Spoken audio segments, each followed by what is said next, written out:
what are the ways to avoid failing in your business? So in this video, I'm going to share with you some of the tips that you can use to avoid failure. Hey guys, so for those of you who don't know me, it's Lynn Padetti here. I'm here to help you achieve time and financial freedom.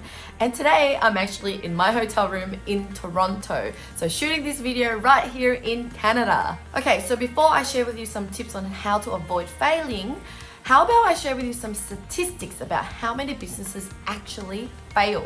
So studies have shown that 20% of businesses fail in their first year.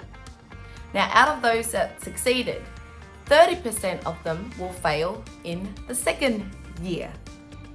And from those remainder, 50% will fail in the fifth year. And as much as 70% of anyone who's left standing fail in the 10th year. So it really looks like it's about 8% chance of success if you're starting in business. It is 8% chance of you actually lasting for 10 years. So why do businesses fail? Now, I did a bit of research and some of the numbers show that about 42% of businesses fail because there's no market need for the product or services. And about 29% fail because of cash flow issues. And 23% of businesses fail because they didn't have the right team. But there are many other reasons why businesses could fail. It could be a wrong business model, you might be ignoring your actual customers' needs and wants, and you just don't have enough of a good product offering. So therefore, it's really important to not just come up with an idea and then just go out to market and expecting that everyone will want your product and spending all this money on your website and logos and business cards when there isn't even a market need for your product. So let me share with you some examples of what I did. Back in the day, I started a few businesses. I started a nail polish brand. That was one of my first registered business where I started a nail polish brand, thinking that every girl in the world is going to wear nail polish, and if I could sell it for $10 and even just sell it to 100,000 people, then I would make $1 million. But it wasn't as easy as that because I didn't really create a product that was good enough, that was any different to what the marketplace already has. Then some other business ideas I did was I created a blog site where I got someone to write up meanings to world famous quotes and thinking that I could make money from Google AdSense. And I even did phone number trading site where you can actually buy and sell mobile phone numbers. So it really took a lot of testing and trying on all these business ideas that I have and failing at it, that I'm able to actually sit here today and share with you how to actually avoid failing, because I didn't just succeed from day one. There were so many business ideas that I tried and I basically just closed it down in the year. I mean, I didn't just go registering all these businesses, but I did come out launching these businesses and spending money on it. And I want you to avoid spending money on these businesses that won't work. And so let me share with you some of the reasons or some of the ideas I have for you to avoid failing. So if I was to ask myself, what are the 3 tips I would give to my old self? Or if I was to start a business again, what would I give to myself?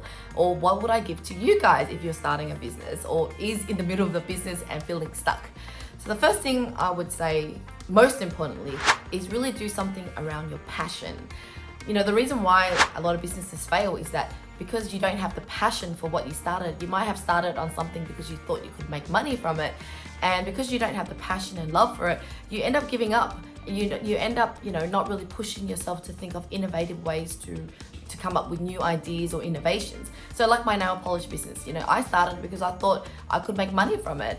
Did I have any passion for wearing nail polish or were interested in the beauty industry? No, it really dreaded me having to wake up and, set a good example by painting my nails with my own products. And so I realized that I was actually getting more stressed out and depressed when I woke up. Business wasn't fun for me. And then because I wasn't interested in it, I couldn't really think of innovative ways to make my brand or my product any different to anyone else. And also, I just gave up. After 1 year, I just knew that I had to do something else. So I gave up. And I think what I've learned about business is that you really need to have a passion, because you're going to face challenges. There are going to be so many challenges in the first year, second year, third year, even 10 years later, you'll still hit challenges. But it takes that love and passion for your business idea or industry that you push through it and you just go, I can't think of anything else to do but this. Now, the second tip that I have for you is make sure that you're actually solving a problem in the marketplace. Let's just give you an example. Like, you might like cleaning cars and you're passionate about cars, and so you say, I'm going to go out there and start doing a car washing business. You don't just go out there doing that, because there's a high chance of you failing, because you're nothing different to other car washers out there, because there are so many out there. But you really need to look out in the market and research on, okay, what are everyone else doing right now? What are all the competitors doing? Then what are the missing gaps that customers feel that they're not getting? So, usually they get car wash like this, but what customers really want is a car wash that has a restaurant in it or whatever. I don't know. You just need to really research on the problem that customers are having, the market's having, because there's no one else doing it, and how can you be different?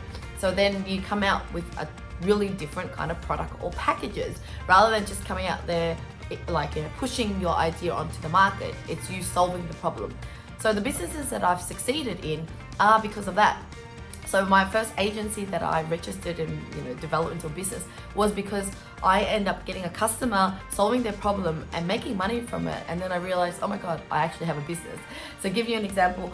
After I didn't want to do my nail polish business anymore, and I was going out there meeting people, networking, and I came across business owners that said, hey, I need to do a website and I need to get all this marketing done. I don't have time to do it. And I told them about the outsource option, going out there to outsourcing websites and finding people. And they said, yeah, I like that it's affordable. I like that you can do these services. I don't have the time. And so I said, okay, I'll do it for you. And so I end up getting a customer to buy a service that they felt they need. They wanted someone to do it because they don't have time. They like the outsourcing model because it's cheaper for them. And yeah, they trusted me. So I basically then had some customers in before I actually even got a website or a business name in. So as you can see, I'm actually solving a problem for the market, right? Whereas other people would go, I'm a good logo designer. I'm just going to go there and create logos for people. And then they'll find themselves really stuck with how to actually be different in the marketplace. So I encourage you to really look into whatever you're doing right now. And if you already started something, now it's not too late. It's about now researching how can you be different by solving a problem. And if you haven't started anything, don't just start on anything that you think will make money. Really start in solving a problem. Like I said, I'm repeating myself, but you really need to solve problems in order to succeed in your business. And the final tip that really helped me succeed and helped me to not fail is the fact that I had a great business model. A business model where you can make recurring income.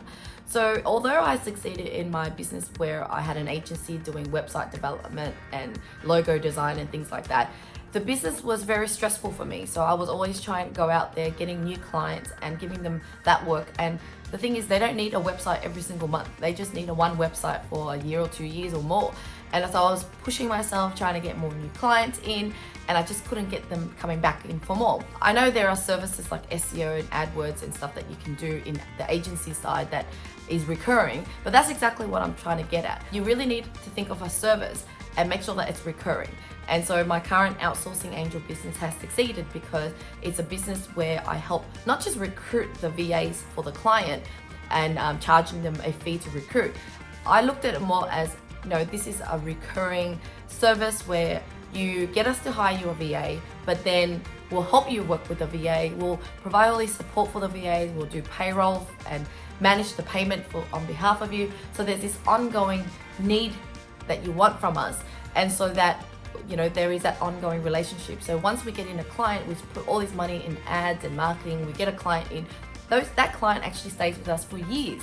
And so it's just less stress. So you know that once you get in someone, you can really enjoy the reward for a longer time. Whereas if you get into a business that you're selling something that is just a once off, it's just more pressure to get in more clients, because we know that it costs a lot of time and money to actually get in new customers. So those are the 3 tips that I have for you to really make you less chance of failing, but there are still so many things that you need to learn in business. And so I guess my last recommendation for you is constantly read. Whatever you're missing in your business, you need to read. And you also need to learn from mentors. So pay for information, pay for someone to coach you, because whatever I'm missing, if I feel like I'm missing the area of leadership, I read about leadership. If I'm missing in the area of learning about finance, I had to get over my fear of numbers and learn about finance and get better at it. But then I still also pay for the expertise from those people. But you still need to know overall what the hell you're doing, because you can't just like pay for people and not really know what you're paying for. So it's always good to have like an overview knowledge of the area that you're in. So I hope that you've enjoyed my tips, and if you've got any questions for me, feel free to comment in the comments below. But my question for you is, if you haven't started a business, what are you afraid of? What is your number one fear? And if you've already started a business, what is your current challenge? Share in the comments below, because I could then make a video about that and help you guys. So thank you so much for watching, and please don't forget to subscribe to my channel because every single week I share a video like this with you. Bye!